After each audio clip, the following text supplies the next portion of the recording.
ये जो 40 डब्बे आए हैं ये बहुत खूबसूरत और लग्जरियस डब्बे हैं। 25 तारीख को चूँकि कायद-ए-आज़म डे होता है तो उस डे की मुनासिबत से उस ट्रेन का जो है इफ्तिताह होगा। इस सिलसिले में 30 बोगियाँ तो अभी भी कराची में मौजूद है, लेकिन 16 पहले ही यहाँ से रावलपिंडी भिजवाई जा चुकी हैं और वो रावलपिंडी से चलेगी ट्रेन, फिर लाहौर आएगी, साद रफ़ीक उसमें बैठेंगे, मुआयना होगा। 40 बोगियों का आना हमारे लिए एक नेक शगुन है। 2017 में जो कॉन्ट्रैक्ट हुआ था गवर्नमेंट के साथ, उस कॉन्ट्रैक्ट के तहत ये 40 बोगियाँ आई हैं, जबकि ये कॉन्ट्रैक्ट 230 बोगियों का बेसिकली, और 184 पाकिस्तान खुद बनाएगा। चाइना से उसके पार्ट्स आएंगे और इस्लामाबाद में एक फैक्ट्री के अंदर ये चीज़ें बनेंगी, यानी वो बोगियाँ पाकिस्तान अब खुद बना के सड़क अगर ट्रैक पर लाता है तो ये एक अच्छी डेवलपमेंट होगी। मतलब 230 नई बोगियों का आना बहुत अच्छी। आज़म सवाती आए, उन्होंने छांटी की, लोगों को निकाला, फंड्स बंद कर दिए, बेवाओं की पेंशन्स रोक दी, बहुत बुरे हालात रहे, बहुत सारे लोगों का कॉन्ट्रैक्ट कैंसिल कर दिया। तो इतने बुरे हालात रहे कि ये सारे जितने लोग थे इनके फाके शुरू हो गए। पाकिस्तान तरक्की नहीं कर रहा, पाकिस्तानी कौम तरक्की करते हुए नज़र नहीं आ रही है, लेकिन हमारे इदारों के अंदर बैठे हुए जो अहदेदार हैं वो फलते फूलते नज़र आते हैं, तरक्की करते हुए नज़र आते हैं। हमारे हुक्मरान, हमारे सियासतदान, उनकी नस्लें, उनके सब कुछ हमें तरक्की करते हुए फलते फूलते हुए नज़र आ रहे हैं, लेकिन पाकिस्तानी जो कौम है, मुआशरा जो है, हम देखते हैं ज़वाल पज़ीर। अस्सलाम वालेकुम, मैं हूँ मोहम्मद कामरान। आज हम बात करेंगे पाकिस्तान रेलवे के हवाले से। रेलवे के हवाले से ख़ास तौर पे बहुत ही बदतरीन जो एक सूरत हमें देखने में आती है। हमने भी सफ़र किया, आपने भी सफ़र किया होगा कि जिस तरह के जो डब्बे होते हैं, आप उसमें जिस तरह का शोर, जिस तरह की आवाज़ें आ रही होती हैं। तो अब खुशी की बात यह है, खुशखबरी ये है आवाम के लिए, शहरियों के लिए और रेलवे में सफ़र करने वालों के लिए कि चाइना की जानिब से पाकिस्तान रेलवे को नए जदीद किस्म के जो डब्बे हैं वो दिए गए हैं। इसी वाले से आज हम बात करने के लिए मौजूद हैं। हमारे साथ हमारी कोलीग सीनियर सहाफ़ी आदिया नाज मौजूद हैं। आदिया नाज रेलवे के हवाले से हमेशा अक्सर कवर करती रहती हैं। अस्सलाम वालेकुम आदिया। वालेकुम सलाम कामरान, कैसे आप? ठीक ठाक हैं। अच्छा आदिया, हम डायरेक्ट मौजू की तरफ जाते हैं। ये बताएं, सबसे पहले तो हम रेलवे के जो हाल है उस पर बात करते हैं। मैंने भी सफ़र किया, आपने भी सफ़र किया है। जितने टिकट्स हैं रेलवे के, जो कंडीशन, आपको तो हमसे ज़्यादा, हमने तो सिर्फ सफ़र किया, आप तो उसको कवर भी करते रहते हैं। आवाम को उस हवाले से जो सूरत हाल होती है, उस हादसे हों या रेलवे की सूरत हाल हो, उसके हवाले से आप अपडेट भी करते रहती हैं। तो पहले हाल के हवाले से बताएं कि इस टाइम किस हाल में रेलवे खड़ा था, और अब जो नई डेवलपमेंट आ रही है चाइना की जानिब से, जो 46 जो नए जदीद डब्बे दिए हैं, उसके बाद आप क्या समझती हैं कि कितना बड़ा फ़र्क है, कितनी बड़ी बेहतरी और अच्छी बात है, खुशखबरी है आवाम के लिए? अच्छा, सबसे पहले तो कामरान मैं ये बताऊं कि पाकिस्तान रेलवे, बशीर अहमद बलोर का एक दौर था, उसमें उसकी हालत बहुत ख़राब हुई थी, जिसके बाद साद रफ़ीक आए और साद रफ़ीक ने आकर उसको काफ़ी हद तक तब्दील किया और उसका ख़सारा भी कम किया। फिर बहुत सारी चीज़ें जो है वो अच्छे तरीके से लेकर आए। रेलवे के मुलाज़मीन के पास अगर आप जाएंगे, वो ये कहते हैं कि हुकूमत किसी भी पार्टी की हो, लेकिन वज़ीर हमें साद रफ़ीक दे दीजिए। तो साद रफ़ीक, उसकी वजह ये कि वो रेलवे के लिए काम करते हैं। तो दोबारा से उनके आ जाने के बाद तब्दीली ये देखने में आई कि जो ट्रेनों के अंदर की सूरत हाल थी, गंदगी, कचरा, बाथरूम, बुरे हालात, वो फिर से तब्दील हुए हैं। बाकी बात रह गई मुलाज़मीन के हवाले से, तो वो बहुत ज़्यादा बुरे हालात हैं, क्योंकि रेलवे के पास पैसा नहीं रहा, अकाउंट इस वक्त बिल्कुल ख़ाली है, और उस अकाउंट के ख़ाली होने की वजह से आप ये देखिए कि तनख्वाहें तक जारी नहीं कर पा रहा रेलवे। आज़म सवाती आए, उन्होंने छांटी की, लोगों को निकाला, फंड्स बंद कर दिए, बेवाओं की पेंशन्स रोक दी, बहुत बुरे हालात रहे, बहुत सारे लोगों का कॉन्ट्रैक्ट कैंसिल कर दिया। तो इतने बुरे हालात रहे कि ये सारे जितने लोग थे इनके फाके शुरू हो गए। लेकिन अब साद रफ़ीक जब आए हैं तो अब भी हम लोग को शेड में जाते हैं, वॉशिंग लाइन में जाते हैं, बहुत सारे मुलाज़मीन हैं, A, B, C, D category के तमाम लोग, वो तनख्वाह जो कि जिनको पहली को मिलती थी 30 को मिलती है, जिनको 15 को मिलनी थी उनको अगले महीने की 30 को मिलती है। तो ये बड़े बुरे हालात देखने में आ रहे हैं। अब यहाँ सवाल ये पैदा होता है कि इसकी वजूहात क्या थी। तो उसकी वजूहात ये थी कि PTI की गवर्नमेंट में पहले शेख रशीद का तजर्बा किया गया। शेख रशीद की गवर्नमेंट में उन्होंने गाड़ियों की मेंटेनेंस तक नहीं कराई, जिसकी वजह से कभी शॉर्ट सर्किट की वजह से हादसा हो रहा है, कभी जो है वो गाड़ियाँ आपस में टकरा रही हैं। कोई पुरसाने हाल नहीं था। उनको छोड़ के फिर दूसरी वजारत दी गई, आज़म सवाती आए। आज़म सवाती ने आके जो नैयत थी वो भी डबो दी। बहरहाल अब किसी हद तक अच्छी डेवलपमेंट हुई है। अच्छा आदिया, मैं आपको 2017 का जो कॉन्ट्रैक्ट था उस कॉन्ट्रैक्ट को मद्देनज़र रखते हुए 40 कोचेज़ चाइना से पाकिस्तान को मिल गई हैं और ये एक अच्छी डेवलपमेंट है। अच्छा, अच्छी डेवलपमेंट है। इस अच्छी डेवलपमेंट से के हवाले से बात करने से पहले मैं आपको जो हाल है जो आप बात कर रही थी रेलवे के मुलाजमीन के हवाले से, ख़ास तौर पे रेलवे की तबाहाली के हवाले से, पाकिस्तान तहरीक इंसाफ ने जिस तरह शेख रशीद का एक तजर्बा किया, उसके बाद आज़म सवादी का एक तजर्बा किया। आपको याद होगा शेख रशीद ने एक पुराने डब्बों में वाइट चूना लगा के एक एक्सप्रेस आई थिंक नाम था उसका, उसके वो एक इफ्तिताह करवाया था, वाइट कारपेट, वो लाल कारपेट बिछा के और वाइट कलर करके चूना करके उसका इफ्तिताह किया था। वो कुछ दिन चली और उसके बाद बंद हो गई। तो जाहिर बात है ये सारी सिचुएशन, और उसके साथ ही साथ रेलवे मुलाजमीन का आपने कवर भी किया, आपकी बड़ी अच्छी स्टोरी रही है। इस मुल्क जो है वो मुआशी बहरान के शिकार हो रहा है, बेरोज़गारी आम हो रही है, महंगाई हो रही है।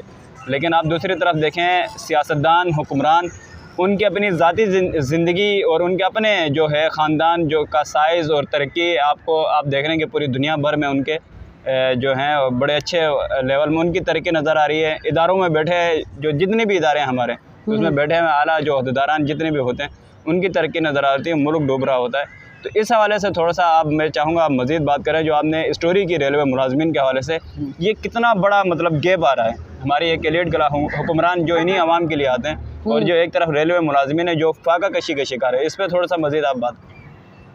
कामरान, ये बहुत बड़ा मामला है। वो इस तरह से कि रेलवे का एक फ़ंड होता है और वो एक अकाउंट होता है जिसके अंदर मौजूद होता है, और उसी अकाउंट से तनख्वाहें जो है वो जारी होती है। 2 डिफरेंट बैंक्स हैं जो इसको डील करते हैं और उस बैंक से पैसा निकलवा के वो इन मुलाजमीन को देते हैं।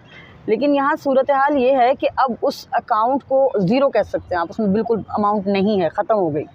रही सही कसर ये जो सैलाब की सूरत हाल के बायस जो सूरत हाल पेश आई, रोज़ाना की बुनियाद पर एक तखमीना है कि जो टिकटिंग होती है कराची से और मुल्क भर से जो टिकटिंग होती है उससे पाकिस्तान रेलवे तकरीबन 13 से 15 करोड़ रुपए रोज़ाना कमाता है। अब आप ये देखिए कि रेलवे ऑपरेशन कम से कम भी 30 दिन से ज़ायद, 30 दिन 6 दिन तक बंद रहा, ठीक है, यानी कि 36 दिन तक रेलवे ऑपरेशन बंद रहा। और इस दौरान पाकिस्तान रेलवे को 5 अरब 500 यानी कि 5500 अरब रुपए का खसारा पाकिस्तान रेलवे को झेलना पड़ा और उसकी वजह से मज़ीद बुरे हालात हो गए। यहाँ सूरत हाल ये पैदा हो गई कि साद रफ़ीक को खुद ट्वीट करना पड़ गया कि हमारे पास पैसा ख़त्म हो गया है, पेंशनर से माज़रत ख़्वाह हैं। फिर डिफरेंट जगहों से वो उन्होंने पैसे मांगे और फिर वो कहीं आके इनको हफ्ते को बैंक डीलिंग करवा के वो पैसे दिए। तो सूरत हाल ये है कि तनख्वाहें देने का पैसा नहीं है रेलवे के पास, और अभी भी मुकम्मल तौर पर रेलवे ऑपरेशन बहाल नहीं हुआ है। ट्रैक जो है वो बड़ा बुरे सूरत हाल में है। जो सिंध का ट्रैक है वो तो वैसे ही तकरीबन ख़त्म हो चुका है। वो जो अंग्रेज़ ने एक पटरी बिछाई थी और ML1 किया जाता है, उसकी तामीर भी नहीं हो रही। उसकी वजह ये कि पैसा नहीं है, पैसा होगा तो फिर कहीं जाके ML1 तामीर होगा और फिर उससे सफ़र किया जा सकेगा। बाकी पुरानी पटरियों की बात होगी तो जो पंजाब का ट्रैक है वो ठीक है, लेकिन जहाँ से घोटकी से आप दाखिल हो जाते हैं सिंध में, आपने देखा होगा बहुत सारे सानेहात घोटकी में होते हैं, तो उसकी वजह वहाँ का ट्रैक है, ठीक है। घोटकी से लेकर कराची तक का जो ट्रैक है वो तवज्जो के काबिल है, बल्कि उसको दोबारा से नए सिरे से तामीर होना चाहिए। एक मीटिंग में साद रफ़ीक ने हम रेलवे रिपोर्टर्स को बुलाया था, बोला जी बीट रिपोर्टर मुझसे आके मिले हैं, और एक दफ़ा भी उन्होंने हमसे ये नहीं कहा कि आप लोग जो है वो सवालात कीजिए। उन्होंने हमसे तजावीज़ मांगी, तो सवालात हमने किए, वो एक ही बात कर रहे थे कि मैं तजावीज़ मांग रहा हूँ कि मुझे बताइए मैं कैसे चलाऊँ, कुछ भी नहीं है हमारे पास। हमने KCR की बात की, उन्होंने कहा इमरान खान आके फ़ीता काट के चले गए, पहले ये तो देखते पैसा है नहीं, मुलाजमीन को देने का पैसा नहीं, KCR कहाँ से बनेगा। ठीक, वो तो चले अल्लाह अल्लाह करके अब चाइना ने दोबारा कहा कि हाँ हम आपको पैसा देने को तैयार हैं और इसको CPEC में शामिल कर लेते हैं, क्योंकि शेख रशीद की वजह से थोड़ा सा मामला ख़राब हुआ कि जब उन्होंने रेलवे की पटरियों के ऊपर जो तजावीज़ात हुई, सबसे पहले तो वो तजावीज़ात होनी नहीं चाहिए। उसमें रेलवे का महकमा खुद इन्वॉल्व होता है, पुलिस इन्वॉल्व होती है, आला सतही पैमाने पर जो है वो इंक्रोचमेंट होती है। जब हो जाती है फिर उसको गिराना बड़ा मुश्किल है।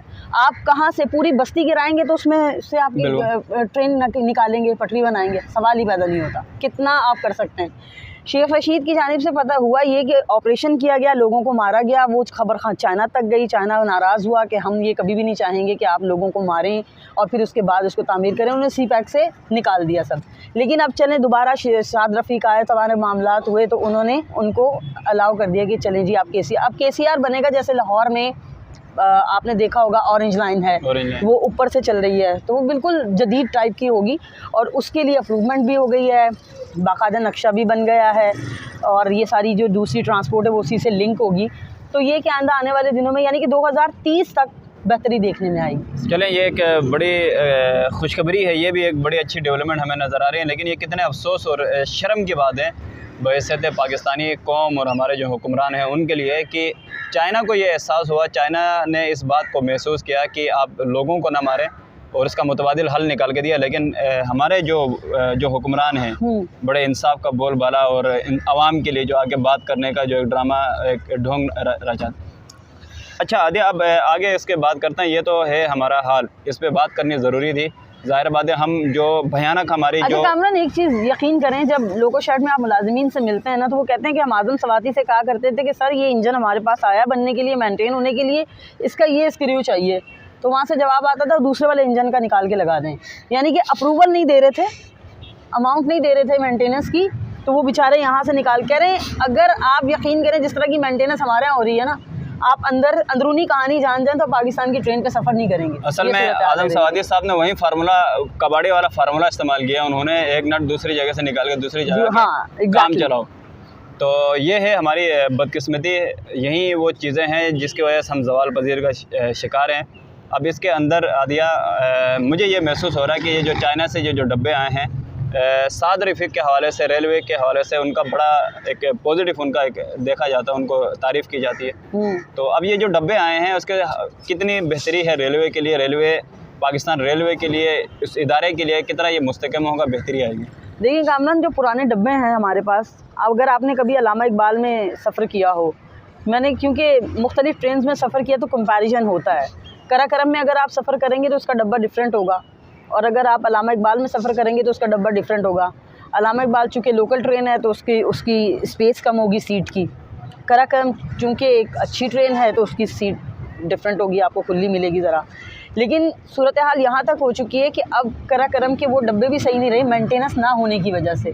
अब क्या किया जाता है कि हमारे पास जो कबाड़ में डब्बे मौजूद हैं उसको किसी तरह ला के लगा के तो पहिया रवां किया जा रहा था। लेकिन ये एक अच्छी डेवलपमेंट है कि 40 कोचेज़ जो आई हैं ना, ये ग्रीन लाइन की ट्रेन के साथ अटैच होकर ये चलाई जाएंगी। 25 तारीख को चूँकि कायद-ए-आज़म डे होता है तो उस डे की मुनासिबत से उस ट्रेन का जो है इफ्तिताह होगा। इस सिलसिले में 30 बोगियाँ तो अभी भी कराची में मौजूद है, लेकिन 16 पहले ही यहाँ से रावलपिंडी भिजवाई जा चुकी हैं और वो रावलपिंडी से चलेगी ट्रेन, फिर लाहौर आएगी, साद रफ़ीक उसमें बैठेंगे, मुआयना होगा। एक जो सफ़र होता है थोड़ा सा, जो आपको पता है इनका, हम अपने ज़बान में उसको खाना पूरी कहते हैं।